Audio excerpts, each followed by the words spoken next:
welcome everyone to Politically High Tech with your host, Elias.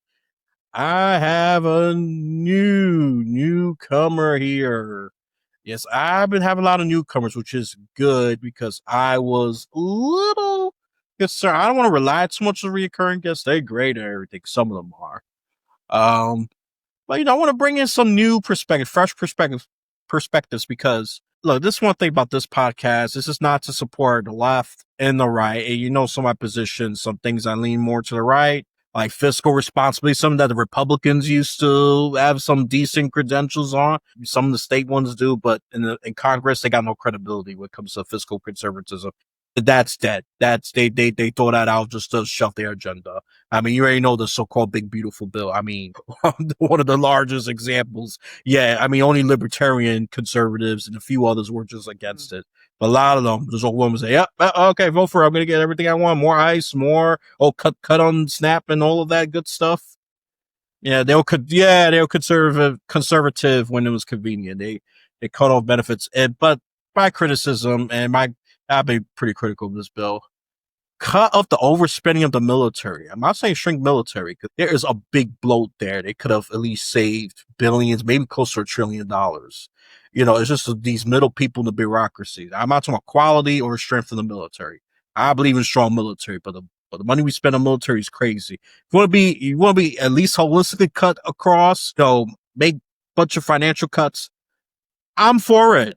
But the problem is it's only targeted certain people, and they're not going to really take it to effect till 2027. So brace yourselves, okay, for a lot of these cuts. But the one that's going to take effect more immediately is more like the ICE. ICE got a bigger budget, and that process of gathering both, not legal migrants and U.S. citizens have been caught in the mix, treating both of them very harshly, okay? And there's a lot of examples. It's not an anecdote. It's not a one-off. There's many examples of this, about how U.S. citizens being detained by ICE, being treated as if they don't got any papers. I mean, it's very bad enough that the migrants are getting this, the ones that are not legal, but also U.S. citizens and those who tend to disagree gets the roundup. The Dems calling him fascist is looking more and more true. I will be careful of that, Republicans. They call you fascist or fascist, and a lot of people shrug that off.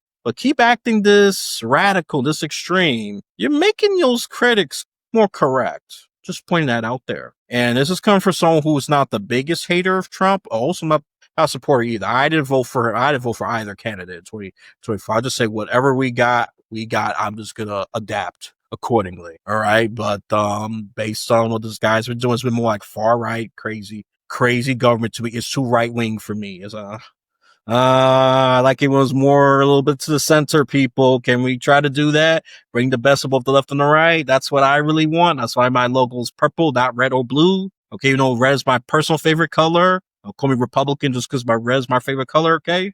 Personal color, not political color.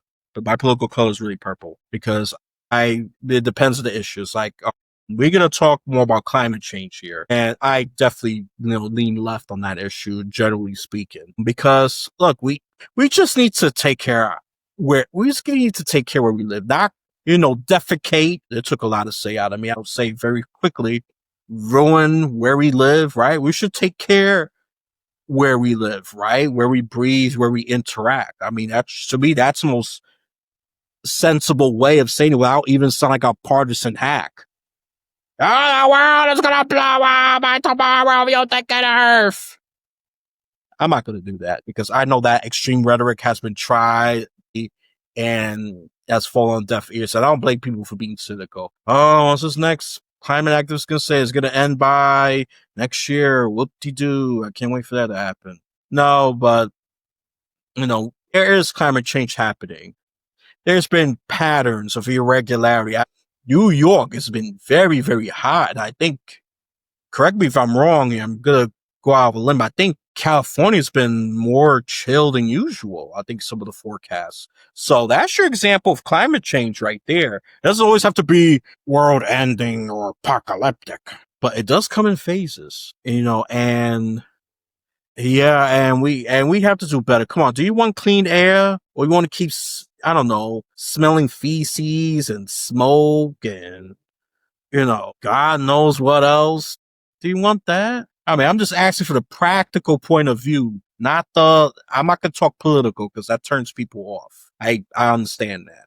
So that's what I want to say. But I have a guest here who's going to give us profound insights. So I'm going to cut off my yammering. Let's introduce a guest here. Let's welcome Jeffrey Hardy here. And he actually does the action of, caring for those. And I'm always surprised if climate change, has affected the villages you have provide care for, assisted them because it's either too arid, too dry, or just the fact that they don't got enough, basic resources, water, clothes, shelter, food, that kind of thing. I mean, most Americans can wrap our head around that because we haven't been that poor, at least most Americans. So, alrighty, so let's start with this very basic question. What do you want the listeners and viewers to know about you? Well, thank you, Elias. Very nice intro. I think that the most difficult thing, since you mentioned climate change, is that, we aren't going to be able to change the climate or attain sustainability unless we stand back and look at humanity. When I say looking at humanity, I mean we need to not look at the Holocene or the Anthropocene or any of these geologic related words. We need to look at just humanity.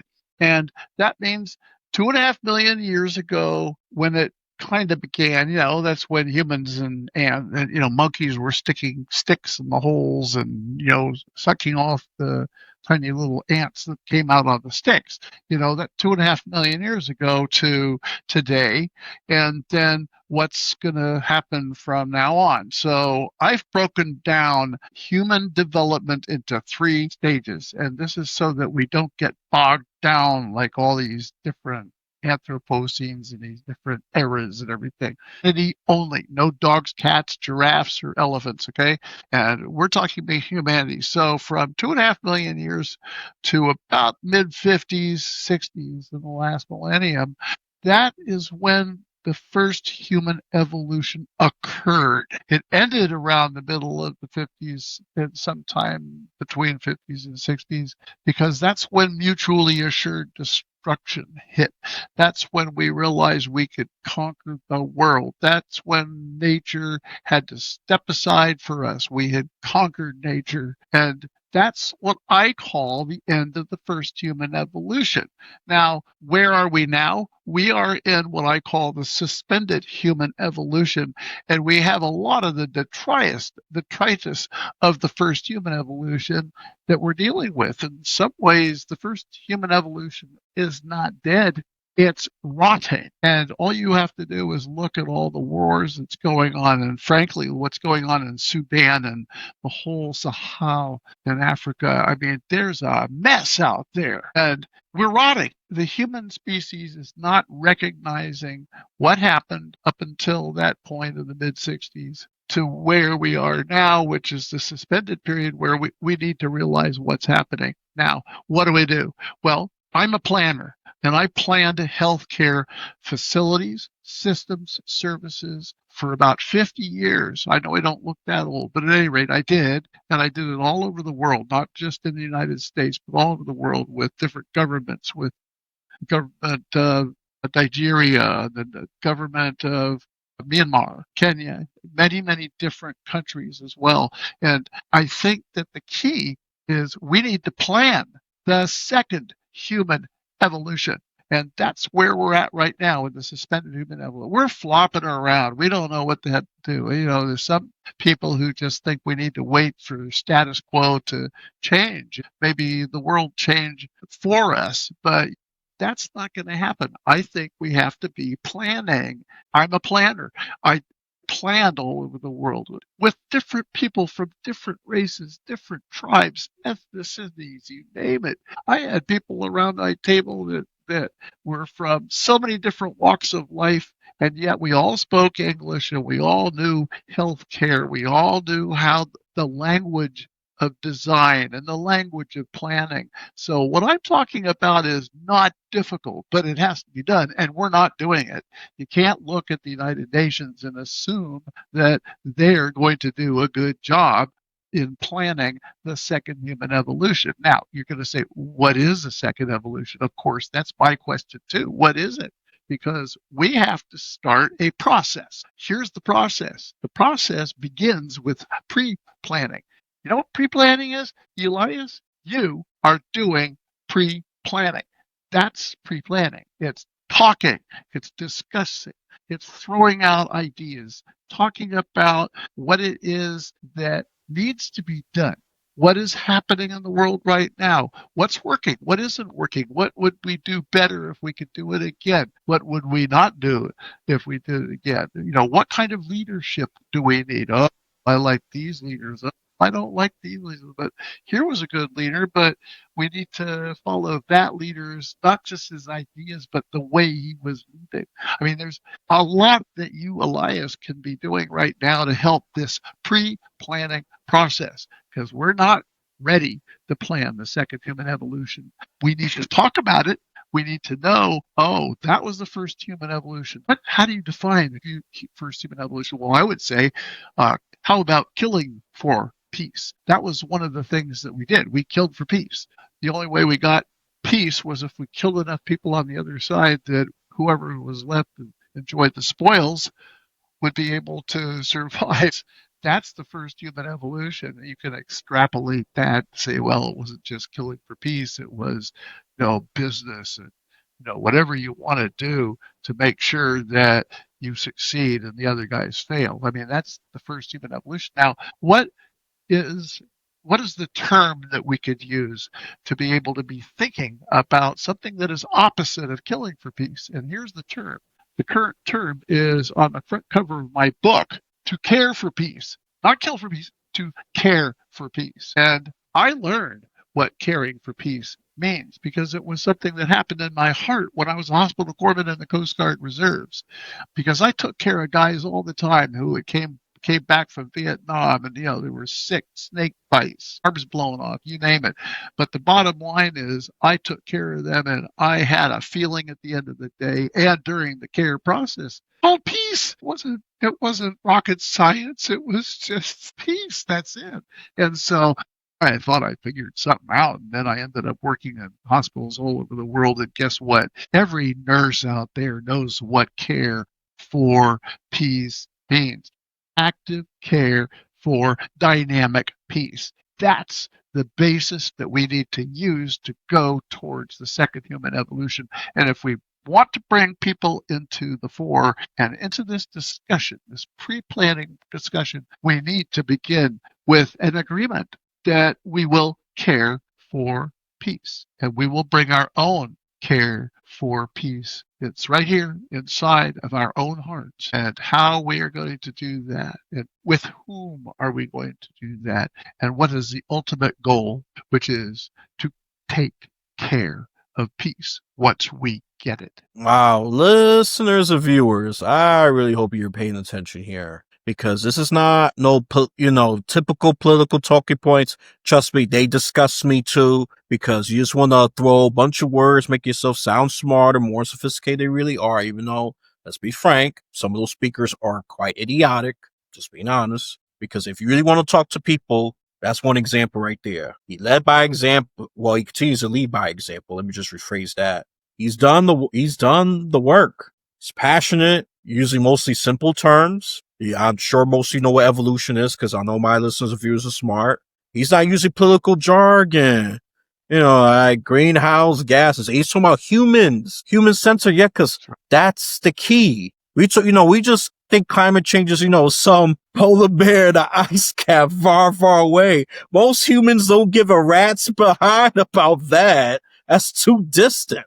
He's going for, I would say, very simple, very human centered. And this has got my attention. It's like, Well, let me I share like something. this. Yeah, go ahead. Well, let me share with you something, this whole idea of care for peace.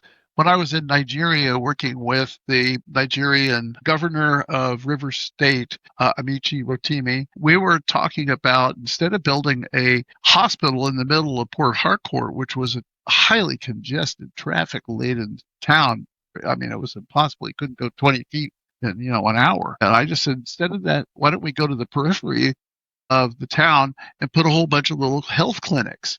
And let's have those health clinics operated by doctors and nurses and staff who were multi-ethnic, people who were not Christian and Muslims, get Christians and Muslims, and people from the different tribes to come on in. And let's use that as an example of what it means to care for peace. And that idea was in 2008.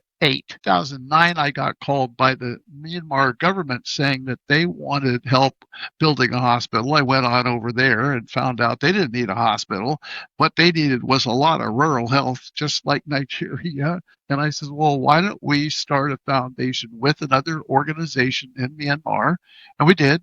It was the Care for Peace Foundation. And what we ended up doing is building a prototype community development and health center in rural, deep rural Myanmar. I mean, it took us so damn long to get there from San Francisco. We could have walked around the globe to find this place, but we did it. And it was a prototype. We've got 22 more since we did the prototype, but Care for Peace was built on a premise that if you care for the people in a country by giving them education and health, infrastructure, community development, then guess what? Both the people in the country and the government will have peace. I mean, it was like quid pro quo, care for peace. And that kind of crept up on me because my first thought was emotional, and spiritual. It's my feeling of care for the peace that I have, that I'm feeling that I have. But it ended up becoming a quid pro quo in Myanmar for Aung San Suu Kyi and her government. So we've really been putting our thoughts and what it is that we believe in to what we know that we can do. And that's what we have to do in our planning for the second human evolution. We have to be thinking about what does care for peace mean from a quid pro quo standpoint and starting to look at what it is that we need to do to deal with today's problems in the world. What do we need to do to include everybody in the world? Because none of these individual countries' problems are something that the other countries shouldn't be interested in. Because, for instance, when we were in Myanmar, we were getting a whole bunch of dirty smoke from India. I mean, the smoke from Indian fires, all those little fires that people were using, was coming across the Bay of Bengal. It was hitting Bangladesh. It was hitting us. It got as far up as China, and it even got as far as Laos and Cambodia. I mean, these problems, that wasn't a problem that India should be responsible for. It's a problem that the world needs to be dealing with. And so during our pre-planning thinking, talking, discussions, we need to be thinking about how we're going to pull the whole world together to be able to deal with these problems and most important, plan second human evolution. So let me see if I understand, especially the second human evolution. That's a more interesting than that. We already got the clearly defined first human evolution, which that's boring. I don't want to talk about that as much. You already defined it really well. Unless, I don't know, you crazy commenters, go ahead if you want to comment on that. I'm not going to entertain that. You want to add something to the first human evolution? You think Jeff is wrong? You think the host is crazy? Feel free to express that. I don't care. The second human evolution, can it be at least one version of it, right? Let's go with the good. Let me just do two basic versions. And I'm going to use childish examples. The good and the bad one.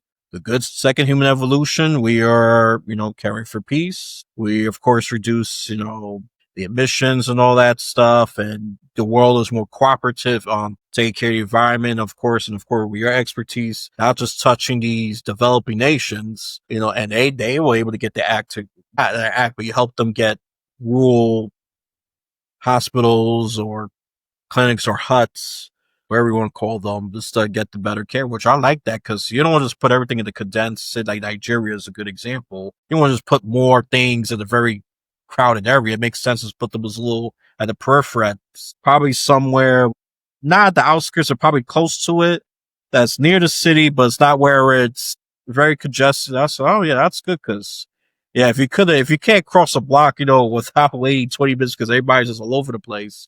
I mean, people could just die right there, because yeah. So we got to think about efficiency and placement and shit. I love that it's very human centered. Yeah, the trees and the animals and all that are important, but the thing is, the human is the biggest variable. I think yeah, we are the biggest variable because ever since I think we have been we've been on Earth. We have done some great, and we've done a heck of a lot of damage too. So let's just be honest. That Myanmar, yeah, the Aung San Suu Kyi situation. That's when I first started hearing about Myanmar. I was like, "Ooh, that's very interesting." I think the military junta is still in control of the government as of today. Correct me if I'm wrong on that. Right. Yeah, I mean, look, he's doing work on these developing nations, but look, he's making positive change in there. I won't be surprised America is going to be harder because we got the individualism. Everybody's in their own little world. There's government bureaucracies Right. and zoning laws and crazy gobbledygook. Yeah, I won't be surprised if those developing nations are easier to make those changes than a developed nation like the United States. Oh, and of course, politics. Yeah. Politics as of right now, they don't really care about the environment. If you had like a Joe Biden, he would at least put minimal effort to it, right? Or so actually no, to be fair, he put some effort into it. I can't say that. Let me reframe that because I think he put some effort. I'm sure the progressives will want triple the action that he's done, but he's done something at least compared to the current leader. That he's just cares about the economy, making the rich richer, and climate change is not his big priority. Let's just for any of those who are not politically initiated, that's phenomenal work. So this is not an American issue; it's a world issue. It's correct. That's another thing you got to keep in mind. Like he already mentioned, too. I'm sure he's done more countries, Nigeria and Myanmar. Okay, and I mean, what inspired you to do this? You could have just took the easy way out. Forget those small countries. You could have taken the easy way out. What inspired you to do this work? Well, first of all, I helped some of the United States number one corporations like Columbia HCA, Kaiser Foundation International at the very top level and planning and also management engineering, trying to make their facilities more streamlined. And I was well known by a lot of these big organizations for the way I shuffled things around and made the hospitals more efficient. And because of that efficiency, I ended up involved in planning and designing new hospitals or remodeled hospitals or new patient towers, you name it. So that's what I was doing. And then I had my own company. I sold it. And then after that, I'm saying, this is ridiculous. Why am I helping all these rich people in this wonderful, wonderful rich country, the United States? Why don't I try to figure out how I can help people in other countries? And I had already done it with Kaiser Foundation International. KFI, Kaiser Foundation International, sent my wife, Jennifer, and I to Curacao in the Netherlands Antilles for about a year, Bahrain and the Persian Gulf for a year. We worked up and down the Caribbean. And so I was very accustomed to working with people from other countries and not just enjoying it, but relishing the fact that the people were such wonderful people and they wanted to learn this stuff that we knew. It was phenomenal. I just wanted to do that. It's nice to go to these fancy hotels that they put me up in America and and have these fancy dinners and go to the golf games and things like that. But there's nothing more rewarding to my feeling of caring for peace than to work with people outside the country who really want to be part of that equation between care for peace and through care we can attain peace. It's our moniker. It's what we say. And so it began in the United States with wonderful people in these Catholic Healthcare West, Allegheny. I mean, I can think of a whole bunch of different organizations. The Adventist Health System Sunbelt, which was a Deep South organization, and just incredible people. How could I better that experience? And I realized I couldn't better it. I could share it. Hmm. Yep. So I, for some reason, I had a feeling that was the answer. But I'm happy I get to share with you, listeners and viewers. Could have kept that to myself, but he was gonna blur it out somehow, anyways. At some point, what's the I'm not gonna gatekeep any of that. But I was not finished on the whole. Well, me, I got two proposed second human evolution. The one that we start turning this whole thing around, care for peace. I think that's the good second evolution, or the bad one. We damage the earth so much that we go straight to the third evolution, death. Yeah. You don't Yeah. want that one. So what's the third evolution after that? A thriving, cooperative world that climate change is a thing of the past. At least one could hope for. I'm probably getting ahead of myself, but if I wanted to just take a stab on the second, and I think the third evolution, I'm using that as more of the outcome of the second. I don't know how quick that's going to be. It took us long with our first evolution. Maybe second evolution could start faster. I don't know. I mean, I think there's some possibilities. If you talked to me about this 15 years ago, I would have said, oh, leave me alone. Let the world burn for all I care. But based on all these advancements, I think I could see some good, not just with AI. The good of AI could help us analyze things and cut through some human bias, because don't get me wrong, guess they brought a good point. We do transfer out human biases, but if we do a lot of data sets and all that, I think that could reduce the influence of human bias and come up with new ideas. Ooh, we didn't think of it like that. I mean, and let's think about healthcare too. We probably come up with better treatments and more and better yet cures for diseases and cheap, massive economic scale, right? But it's the human will, right? That's that big variable. It's that human will. That everything is the human will is the biggest variable. We either could just, I don't know, obliterate for peace, with this whole nuke world, all that. We don't want that. We want his book, show that book again. Care for peace. We want that one, not obliterate for peace. Yeah, touche.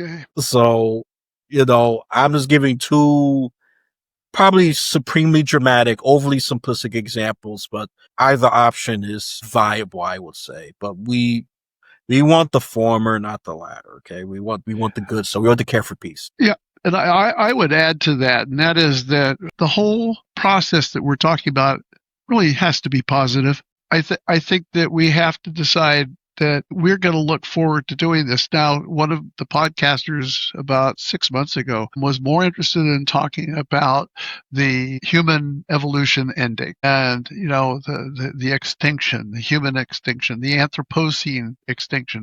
There's all sorts of definitions of this thing, but I just said, I'm more next step oriented. And the next step is got to be a big step.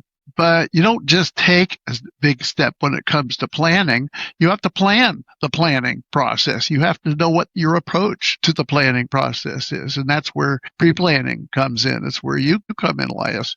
And that's why we need to have a positive attitude, because it's going to be exhausting. It's going to be hard enough without being positive. We need to be able to bend an elbow together. We need to be able to run the marathon together. We need to be able to celebrate and laugh together, because it's going to take a lot of celebration and laughter. Very interesting. When I design a new hospital, I'm just a facilitator. When I say I design, okay, I'm not an architect. I'm not a doctor.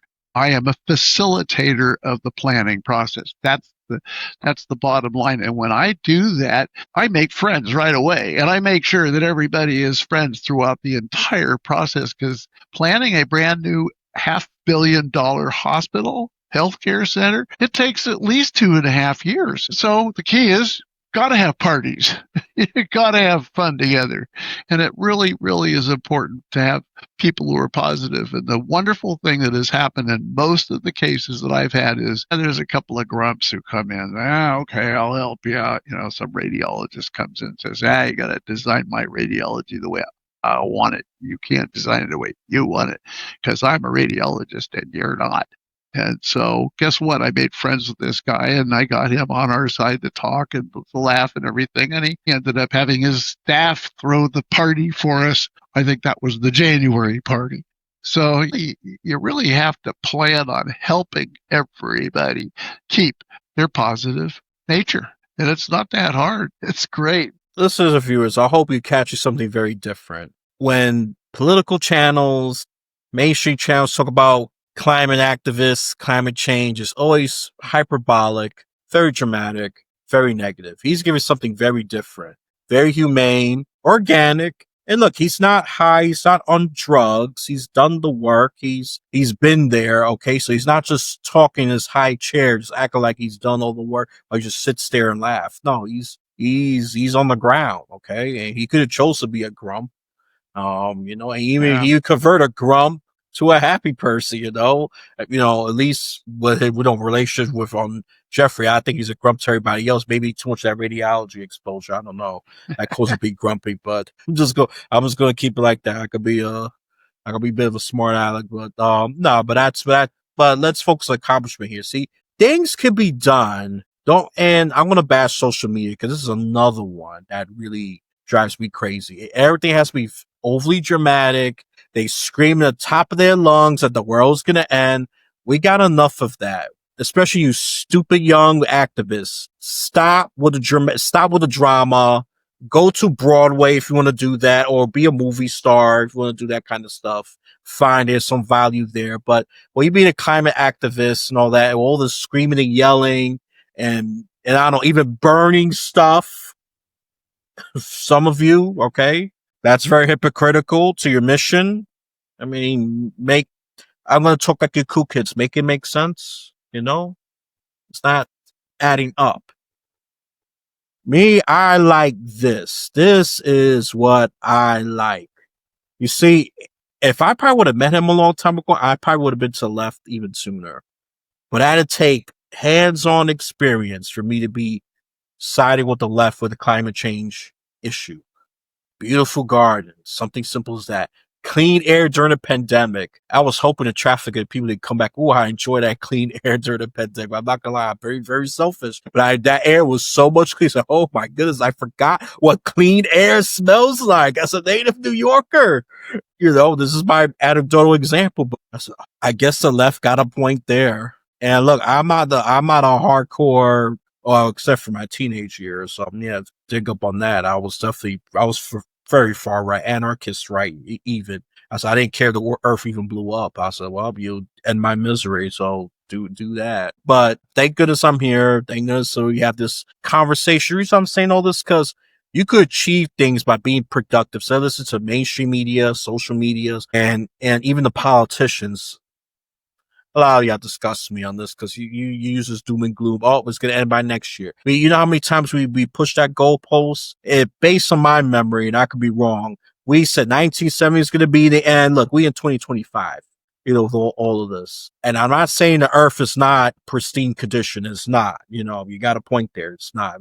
And even though I think we made some progress, but I think we need to keep doing it because if we slack off, we'll definitely fall back hard. And I would say I would rather settle with incremental progress than none at all. And perfection could be the enemy of the good. So even with little steps, yeah, more cardboard, use more cardboard, this, less plastic bags. I'm not gonna lie, it annoyed me. Using tote bags. I still don't like it, by the way. I still don't. But you get used to it. I miss the plastic bag thing, especially when it was free. Now I'm getting to the economic part of it. You pay like extra 5 cents, 10 cents, 20 cents, depending what store you're in. But the thing is, we all could be contributing. I know some of you could be grumpy, and sometimes I could be, especially on flight carrying a whole bunch of stuff. But you know what? They got DoorDash, they got delivery services, so you don't always have to do that either. It's going to cost you money, so make sure, you keep your wallet fat, at least digitally or physically, so you make sure you keep affording that. So there's ways around it. Adaptation takes time. Sometimes it's painful, but we humans, we can do it, right? Yeah, we definitely can, and we got to keep going in the right direction. I like this messaging here. I wish I would have heard this. I'll say 15, 20 years ago, I would have easily been won over. Not this end of the world, polar bear ice cap nonsense that Most people just feel sorry for 2 seconds. About the time they change the channel, they forget it. I think that's why climate change messaging has been a major flop. And I'm just being critical and honest because I'm sure Jeff could agree with most of what I'm saying. Because look, I mean, people on the left, yeah, that's preaching to the choir. So people on the right, they may challenge you and be, antagonistic. And I mean, some will agree, but they will change the wording to, you mean conservation, right? Rain back. Then they'll put their trial for you, and then they'll try to, straw man you into their thinking, and that's just some examples here. I'm trying to figure left and right here. But it's just people, people, people. We need to we need to really care for this environment. We got to be serious about it. And we got to do it ourselves and go right ahead. I'm sure you got a lot to say. I'd like to thank you for all that you're saying, because you're reminding me that the people who are in your audience are dealing with problems in their lives. And it could be the air, like you're talking about, during the pandemic when, all of a sudden you had great clear air. But the thing is, those are the things that remind us of what's important to us. But there are things that are important to other people in the world that are not the same thing. There's a lot. And the most important thing that we can do right now, instead of just focusing on the things that are irritating us, is to back up. Back up. And backing up means looking at humanity. And that's where you look at the 3 stages of human development, of human evolution.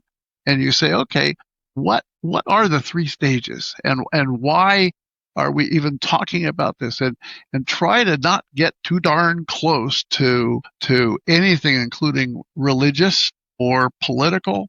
Don't forget the religious and political. Just look at humans and what they do, and start with that discussion. What we've done. Yes, we've destroyed a lot. I was looking at the Agra and all the pyramids and what we have done that is absolutely incredible. And people are going and taking a look at these beautiful monuments to our architectural feats, but that's good. And we need to be looking at all the other things that we have done that is good too in this discussion about destruction and what we have destroyed. But let's look at all the good stuff too and make sure that our conversations about the human evolution process is balanced. Don't just look at the stuff that we think is bad and, no naysaying stuff. We can't do that. We've already ruined ourselves. If being positive means looking at everything from a rational standpoint and an emotional standpoint, that's fine too. You can bring them both in there. I'm not denying the fact that we should bring our heart in here too. We do. We need to. We need to bring our beliefs, our heart. And one of the last things I'll say is that a lot of people I talk with say, well, aren't you going to run up against the Muslims, or aren't you going to run against Christians or whatever? I says, no, we need to bring them in to this discussion. This needs to be a global discussion. And look at how long it took our religions to get where they are today. It's incredible. I am such a Pope Francis believer that I'm not a Catholic, but when he came out right in the beginning, when he first became the Pope, and his first place he went to was an island between Sicily and Tunisia, where a whole bunch of migrants were stranded, and he went there to understand, not to proselytize. He went there to understand humanity. Thank you. That's what I mean by being positive. Take your spirit and bring it to the discussion. Bring it to our discussion. And Elias, this is where you're in charge. You're in the driver's seat. Yep. And you know what? I don't mind being in charge of this because, look, I already know my audience. I already know the naysayers. I bring them up not to be, well, you can say I could be difficult. I really don't care what you think. But I'm also about reality too. You want, if you want sunshines and rainbows, this is not the podcast for you. But it does got positive beats. and sometimes some negative beats. Like I said, this is not a safe space kind of podcast. This is not a left wing, right wing echo chamber. I invite any political or even different issues. This is more like an issue type. It's not as partisan, which I actually do enjoy. This is more human, global centric, and it's collaborative too, if you think about it. And it's most importantly solving Good. problems. This is a problem. A lot of these climate, I call them whacktivists. All of them just know how to scream and yell. Fine, protest. I'm not against that, but come up with solutions. See here, he has a hands-on experience. He's providing solutions, not just to America, which I know he did, but I wasn't as interested as that because like I already figured, I can already play imagination how that can be figured out. I'm more interested in the, not so, the developing nations. I think Nigeria's economy is getting better. Let's just put that out there. And Myanmar, even though they got political government instability right now, but despite that, you was able to solve problems. So, look, you even bypass the political chaos because, you could have been shot and killed probably by the military. I've avoided that. So thank goodness, or thank God. That's great. That's great regardless. Yeah, because that's risky. It's risky work. That's why I mentioned this. This takes great courage. This is not for the wimpy. This is not for the faint of heart. Forget it. You hear the gunshot. You think a lot of us Americans will just panic and faint. Well, okay? A lot of what we did was failure avoidance. For instance, when I went to Myanmar the first time, I made sure that one of the first people that I met was with Derek Mitchell, who was at that time the first ambassador during this period of time when the doors of democracy were opening thanks to Aung San Suu Kyi. And then the president's office assigned a medical doctor to us who ended up being head of our in-country foundation. So failure avoidance is so important in all these discussions. We have to be thinking about, well, what'll go wrong? What could go wrong? And discussions themselves have failures when people bring their opinions and it's instead of a discussion, it's just a war of opinions. That doesn't work. Part of my job as a planner was and is the process of getting everybody to understand that we're talking about an issue, which is something that we put in the middle of the table, and then we look at it from all different sides. And someone will say, well, this is something about the issue, and someone will say something else about it. But opinions are not allowed in these discussions. You have to be able to talk about an issue, and just that sounds really simple. It isn't simple because most of the people who come bring their opinions. I mean, I was designing a hospital in Mayfield, Kentucky. Okay, a lady from the corporate Nashville came on up and said, "What's this you have here? You're telling the architects that they need to have unisex bathrooms. What are you, from California or something?" And that was Mayfield, Kentucky. And I said, "Yes, I am from California, and the reason why we try to do things fair is because women are always the ones that were hanging out outside the bathrooms trying to get in because we don't give them enough stalls. So we need to have more unit." And well, this woman, man, she was incensed. Like, what are you talking? We aren't going to have it. No, we're not going to have unisex. Next subject. That's an opinion. And that was one of the many opinions I had to work with. So I learned how to work with people who had opinions like that because I realized that I'm in trouble if I don't take them aside and have a long conversation before we have a meeting where they open their mouths and say something stupid. Failure avoidance. I would have, hubby, of course, me as a fair-minded moderator, I was like, yeah, in a practical sense, I think unisex bathrooms are a great idea. Especially if you want to do no separate men and women's bathroom. I'm sure the plumbing would have been a lot more expensive. You would have took up more space, right? I mean, unisex is more efficient. And, That's right. That's and right. I'm just thinking for the pragmatic perspective, but, Right. that's just me. But she's come with her, I would say, right wing opinions about, what the hell is this unisex? It's California commie crap. It's not always communist. Don't get me wrong. I disagree Californians with their ridiculous taxes and all that. But the bathroom thing is not one of them. I think it's more especially now I'm going to wear my support for small business hat. Small business cannot afford to have a large men and women's bathroom. A small unisex bathroom is what's practical. So that's why, I personally get it. Okay, now I'm shoving my opinion in support support what Right. you're saying. Well, that's the irony of it. But yeah. You're gonna deal with strong opposing opinions like that Yeah. lovely lady from Kentucky, and that sounds like a normal right wing corporate person to me. Especially spewing like that. I would say more further to the right because at least center right, they'll kind of keep their mouth shut.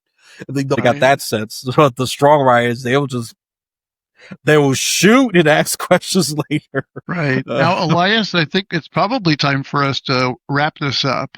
yeah. How would you like to wrap this up? Because I have a feeling you and I could talk for the next 9 hours.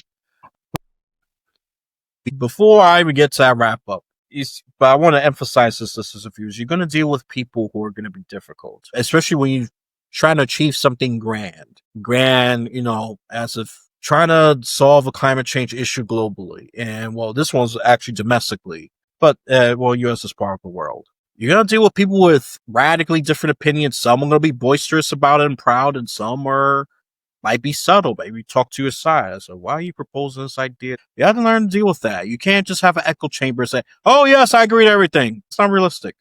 Everyone's coming there with different opinions, different expertise. Well, at least different expertise is interesting.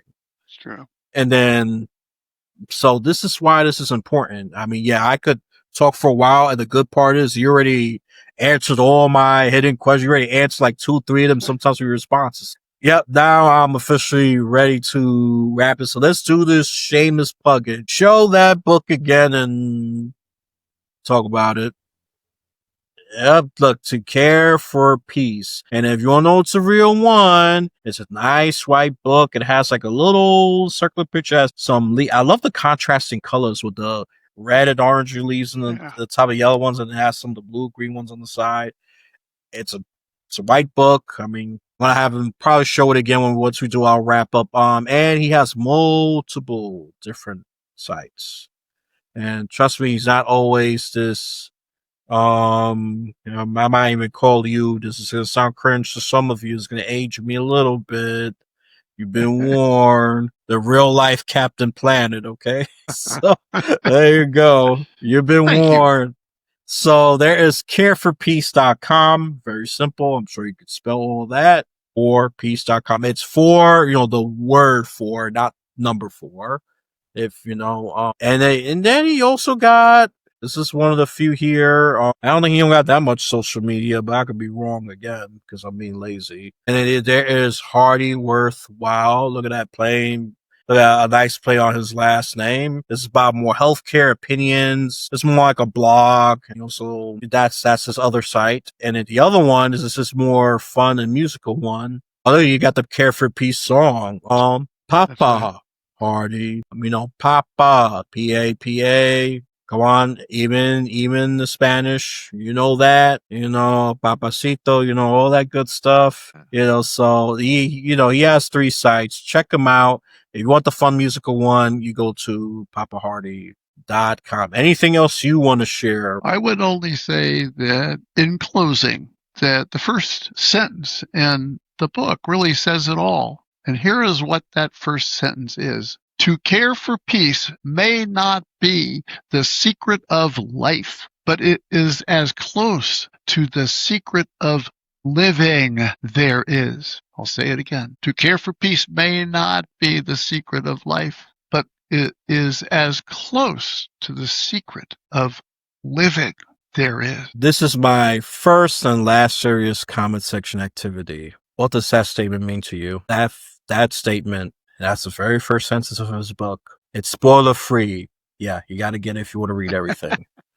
You're not getting a freebie. All right. So what does that mean to you? That this is the serious question. I know I like to do the joking ones, make fun of me. You think I'm crazy. I'm fine with that. I have enough self-confidence to deal with that. I get some praises, some criticisms. That comes with the territory. You have lovers and haters. I mean, when you do good work, you're going to have opposition. You gotta learn to deal with the opposition. That's what's key. That's what separates the greats from, I'm going to use a nice word, from the faint of heart. The soft people. And you got to have some thick skin in the game. We got to have mental fortitude in this kind of game. Doesn't matter what you're doing, not just podcasting. Podcast is like compared to, solving climate change. That's a much, much monumental task. But a podcast could serve as one part of it. It's more of a Yeah. microcosm, really. So I enjoy podcasting more. I enjoy this more. I'm not sure going to countries helping out with hospitals. I won't be much use for that. I don't got the architectural skills. I can only barely manage a couple of crazy Americans with their radically different opinions. Okay, I'm just being really That's pretty honest. good. So I'm fine. I'm fine with my little humble pond. Okay, some Amen. people just made for the big stuff. This has been a great, great, great conversation. This could have easily stretched out if I wanted to, and for 3 hours. But I'm not trying to compete with Rogan here. Good. Rogan is losing his kingship of the podcast. Midas is coming up, and I know why, because the anti-Trump sentiment, let's be real brief about this, has been growing more and more. And to be honest, some of it is Trump's fault with his craziness. All right. This is, the first term I was more, yeah, some of them are haters for stupid reasons. Some got good points. I was more so, but this one here, a lot of it, he drew it upon himself this time. Because remember, he have people sabotaging him as much. It's just the beginning of his crazy second term is definitely more chaotic than the first one. Okay, I'm just being brutally honest. Or I'm not gonna make it so political about me. Now, let me just do this wrap up of my podcast. So, you know what to do for those of you who have been my loyal listeners and viewers. Like, comment, subscribe, and then if you have an extra green, and also when you give a review through Apple Podcasts. I don't care about Spotify. I really don't. If you give it there, I'll just ignore you because you're not listening. Okay. And give an honest review. What made the episode great or what made the episode bad? I'm comfortable saying bad, and just give reasons. Don't say it's great or it's bad. That doesn't help. Just be more thoughtful when you give a review. Okay. Give an honest review. I want an honest review, even if it might hurt my ego. If my ego as a person, it's already been killed thousands of times already.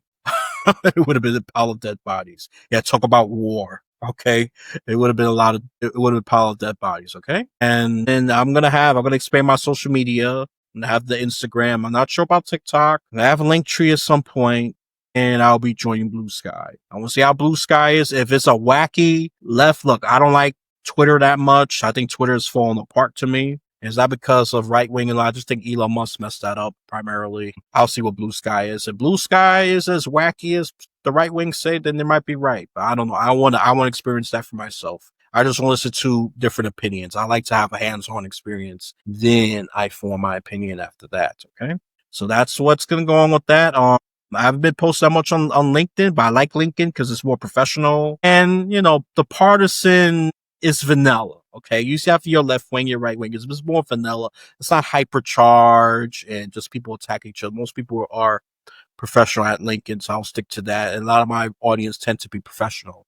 So I'm going to be posting more at LinkedIn. And of course, I'm keeping the Facebook, the YouTube, and Rumble. Rumble is where you could go crazy with your comments. Remember, if you get censored on YouTube, it's YouTube, not me. I don't really care for that much. Okay. I don't really care for I don't believe in censorship. So that's on you. Alrighty then. So whenever you complete this audio or visual journey, you have a blessed day, afternoon, or night.